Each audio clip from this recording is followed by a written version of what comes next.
Хотын утааг бууруулах бас нэгэн чухал зүйл нь иргэд халаалтай цахилгаанаар шийдэх асуудал юм а. Нийслэл хотод 210 гаруй мянган иргэд гэр хороололд амьдардаг. Тэгвэл үүнээс 42 мянган аль нь халаалтай шууд цахилгаанаар шийдэх боломжтой байдаг байна. 2017 оноос эхлэн нийслэлийн утааг бууруулах зорилгоор гэр хорооллын айл өрхүүдэд 4 кВт-ийн чадалтай цахилгаан халаагаараар халаалтай шийдэх боломжийг бүрдүүлэх ажлыг эхлүүлжээ. За тэгвэл энэ онд ажил дуусч нийслэлийн гэр хорооллын 42 мянган айлын халаалтыг цахилгаанаар шийдэх боломжийг бүрдүүлж чадсан байна. Улаанбаатар хотын гэр хорооллын бүсэд байж байгаа айл өрхүүдийг 4 кВт-ийн цахилгаан халаагаар залгах боломжийг бүрдүүлнэ гэдэг. За энэ ажлын хүрээнд бол нийтдээ 42 мянга Улаанбаатар хотод 4 кВт-ийн цахилгаан халаагаар залгах боломжийг бүрдүүлэх ажлыг 2017 оноос эхсүүлээд одоо хийгээд дууссан байж байна. За энэ хүрээнд бол нийслэлийн 5 дүүрэг хамрагдж байгаа. За Баянгол дүүрэг нийт 8254 айл байж байна.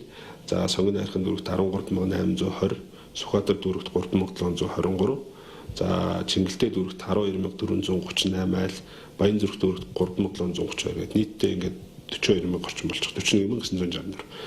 За ер нь бол энэ бол яг нийслэлийн нөгөө Улаанбаатар хотын барилгачилттай хэсгийг ингээд нэгт одоо түрээд орж ирсэн гэр хорооллууд голцоо энэ байршилд хамрагдж байгаа. За энэ бол нэгдүгээр хорооллын арын дэнж бичил, их нэлхэс орчим, ханы материал, 32-ын тойрог, хайлаас долоон бодол, согоот, дэнжин мянга дарих орчим гэсэн ийм байршлууд орж байгаа.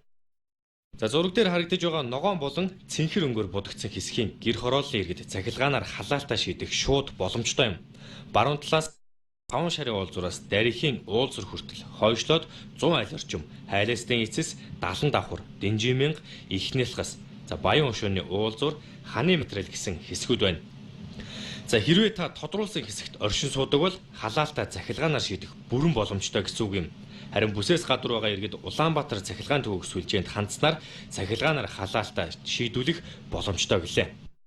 Улаанбаатар хотод бол яг энэ зөвхөн сая одоо дурдсан бүсээс гадна бол цахилгаан халаагаараар бол өөрсдийнхөө халаалтын хэрэгцээгээ шийдсэн айл өрхөд маш олон байж байгаа.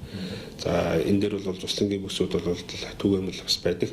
За энэ бид нар бол яаж нөхөр тэр техникийн боломж байх юм бол тий түгээх дамжуул түгээх сүлжээнийх нь одоо тэр айлд тухайн хэмжээний чадлыг залгах боломж байвал саадаг болгож байгаа.